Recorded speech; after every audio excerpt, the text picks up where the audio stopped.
Well, thank you for allowing us to be here today. It's really a privilege to sit here also with my good friend Kev as we talk about what it means to be in the world and not of the world. And it's so important, I think, because we live in times now where it seems as though the world has become more of our lives than ever before. And when it comes to being in the world but not of the world, I think first we start by just looking at our families, our moms, our dads, our brothers and sisters, and depending on what order we fall in the family, a lot of times it begins with who's inside of our house that sets the standard of in the world but not of the world, because though my family is a part of the overall world, at its core, I'm really a brother, I'm a sister, I'm a parent, or I am a child. And it's so important to know that our family unit is part of something bigger than simply what's going on inside our four walls. Yeah, as I think about what does it mean to be distinct and to be different, doesn't always mean to have to just simply do the thing that no one else is doing, but to do the right things. I know probably just like you, I watch TV and realize what I see on the news is very similar to the same things that I watch. Mm-hmm. People are mean to each other. Sometimes in school, you may have someone who is constantly picking on someone else. Maybe at home, maybe sometimes even with other siblings. I know I did it. Sometimes I just did some mean things to my older brother and my older sister. Yeah. But I realized that it really does take something significantly different to still be around sometimes people who do mean things and be intentional to still be nice. To make sure that even if people treat me wrong, how can I make sure that I treat them the right way? And that's not an easy thing, but I've seen just enough to see that, man, does it really have its benefits in the long run to even be in a certain environment, but not let that environment dictate who you are. Yeah, it's true. Because when I think about family and mom or dad or grandmom or pop, they go to work, they work hard, they try to bring home that money in order to pay the bills, keep the lights on. And so I learned so much just from looking at their example. And when you think about it, your obligation is really to do the best you can in school, because those grades and that classwork and those exams and working with your teacher, that's really your job. While the adults are going off to work their careers and whatnot. And so when we look at it, we are influenced by home, but we all have responsibilities and obligations to try to do what it is that makes us unique and different. I think a lot of times, if you look at LeBron or if you look at some of the others, we want to mimic them and we want to be like them. But the thing is, man, there's only one LeBron, there's only one Melo, and we have to be who we have been created to be in this world. And so part of being in the world but not of the world is not being imitators of other people who, quite honestly, unless you 6'10" and built like granite, you're not going to be LeBron. So we're better off being who we are, which is special in its own right. I'm glad you mentioned basketball. I'm a big basketball guy. And what's so interesting about people like LeBron James and certain players is that you realize, wait, they love this game. They're not playing just to collect a check. Yeah. But there's something so much more that drives them to work hard, to spend day after day in the gym, getting bigger, getting stronger, getting faster, just so they can compete on such a high level. But there's some other players who make it to a certain point and they're okay with just doing just enough to get by. We call that mediocrity, we call that complacency, but all it really is that after a while, if I settle with where I am and I don't try hard enough, I'll stay just where I am. And so I realized that even sometimes in school, there's some people who go to school just to get a good grade, and good grades are good. But if you get good grades and don't learn anything, man, this is such a waste. So maybe it's going to school to learn and to do well and make sure that you become the best person that you can be. There's a reason why people go to church and things like that, because we want to make ourselves better. We strive to do more than just trying to get things and trying to just get by, but we're trying to be better people. We're trying to make this world better.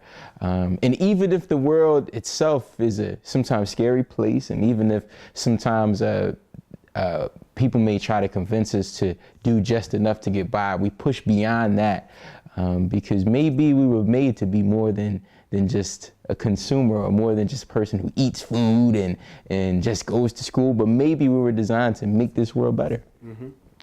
Yeah, I think what you said is right, because we all should be contributors. Whatever we have today, there's nothing new. We all got it from people who've gone before us, and even people who are older than us right now.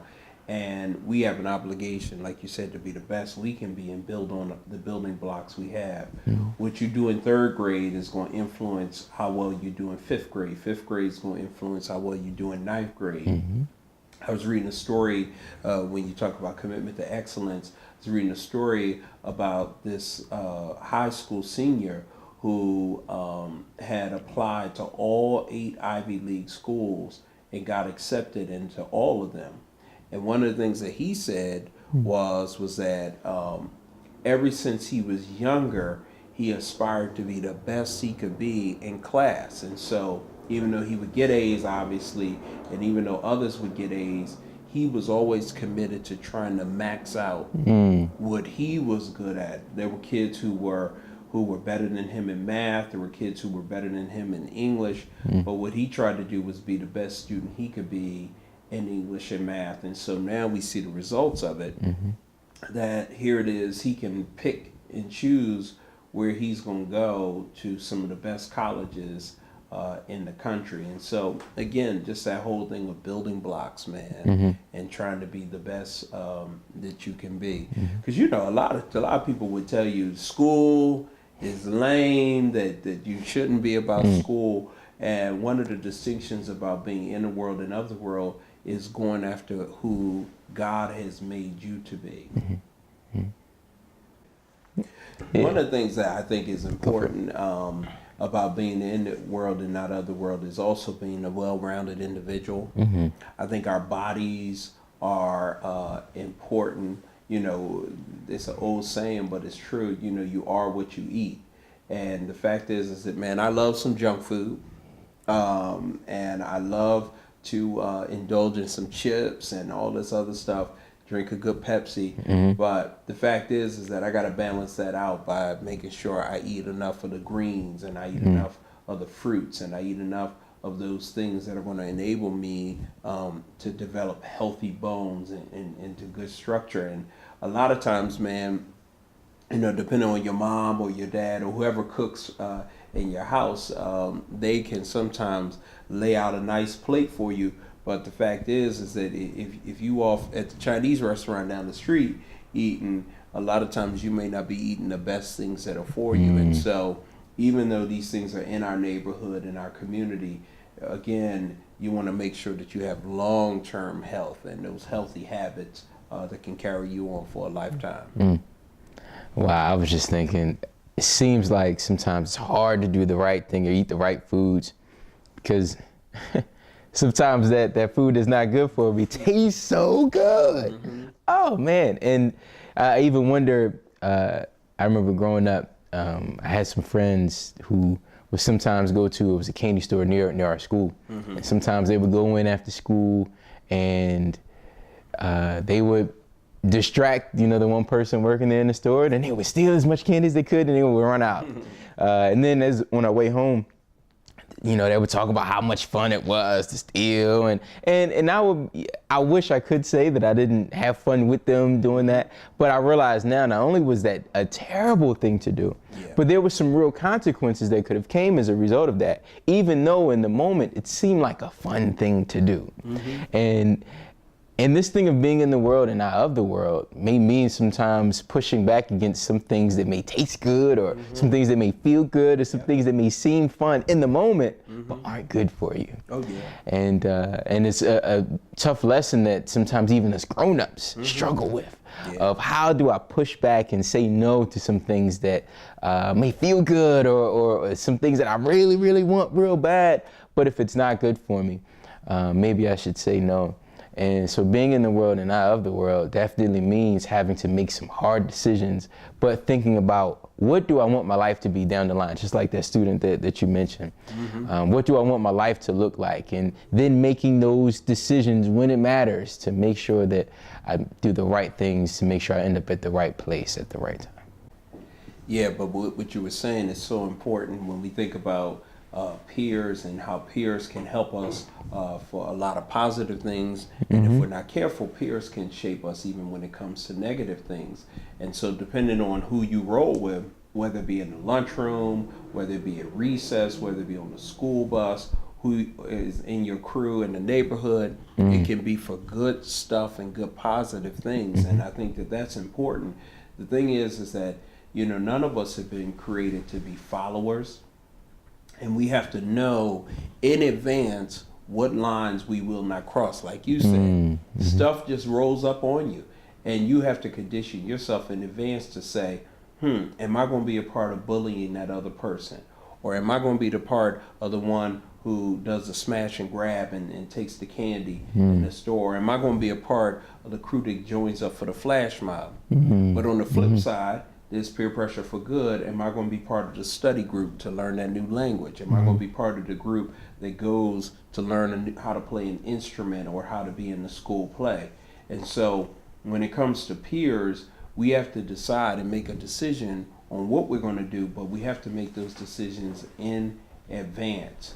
And sometimes it even happens in your own household. You know, we all have family, and the thing is that you can't choose what family you're born into. And so sometimes we look at TV and we say, oh man, I wish I would be in that family. I wish I could be in that family.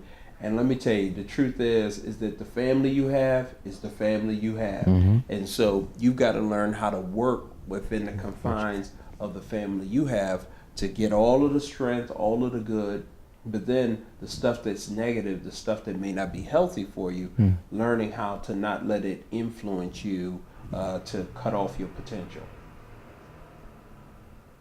There's one thing I'd like to ask is if you're not in the world, but of the world, then are you saying that when I walk outside and I'm dealing with the people around me, are they in the world, or are they not of the world? Could you elaborate on that? Yeah. I mean, I think that it's a good question that you raise, and I think probably is more gray than it is black and white. I think that one of the things is that everybody is trying to live life and trying to do the best they can. And so whether it be my friends at school, whether it be my neighbor down the street, or even the people who I play ball with on the court, they all are trying to do the best that they can. And I think that one of the things that's important is that how we can only really judge ourselves and control our own character and our own behavior. And so when we look at those other people, I think we should always look at it in the context of, I don't know their story, I don't know where they come from or what road they've had to walk in order to get here. So therefore, I give them the benefit of the doubt. But at the same time, I think you can sometimes see clear examples of kids and young people who are clearly in the world, and they have made a decision or circumstances have taken them to a place where they're out there, whether it be ganging, whether it be sexting with the girls or sexting with the boys, whether it be, smoking that weed or drinking that ale, you find that there are some people who just make conscientious decisions to be out there. And I think you see them as that, but you see them as that with a sympathetic ear and not being judgmental, because it could be any one of us. But I have to make a decision for myself and know that my future is so bright that even though they're in the world, I'm choosing not to be in it with them. It's so interesting that as I think about it, we can always identify people who are doing the right things, people who are on the right track. We always know who they are, and we can always tell. Yeah. And I'm glad you pointed out, Pastor, that there's a balance where I don't have to agree with what someone else is doing, but that doesn't mean that I talk bad about them. That doesn't mean that I gossip about them. But that means that I do pay very close attention to what kind of person are they. Mm-hmm. I had some friends, I remember, in middle school. Mm-hmm. And before school, some of these guys would go to a parking lot a few blocks away from our school, and they would smoke weed. It's a true story. And I never went with them, even though at school I would hang out with them, but I never went over there because I knew that wasn't the right thing for me to do. I knew that if my parents ever found out that was something I was doing, man, would I be in trouble. I knew that if my teachers found out that that's something I was into, man, would I be in trouble. And so even though I did spend time around them, I knew that they were into some things that I should not do. Mm-hmm. And I didn't stop being friends with them. I didn't stop talking with them, but I didn't follow everything that they were doing. And so what that still teaches me today is that I can even associate with people and even be nice to people who may do some things that they shouldn't do. But at the same time, I make intentional decisions. I make sure that I don't do certain things that they may do, especially if it's not a good thing, especially if it's not going to the right places, and especially if it could really harm myself or someone else. Mm-hmm. And so it's really important to realize that I can even be in a group of friends, but not do all the bad things that some of those friends may do. Mm-hmm. There's a word says that you are fearfully and wonderfully made. Mm-hmm. And every person has so much promise and potential. And those of you watching this video, you have a lot of potential. Mm-hmm. And I think that your futures are very, very bright. And it's important that, and to what Brother Kevin, what we've discussed here today, that there is a level of self-accountability. There is a navigating within our own families. There is an ability to let peer pressure shape us for good and not for that which is negative. But also, there is something about being yourself and who you have been created to be, not by the media, not by an athletic endorser, but who God has made you out to be. And I think if you can do that, that'll be the difference between being in the world but not of the world. Thank you both. Thank you. It's a wonderful vow.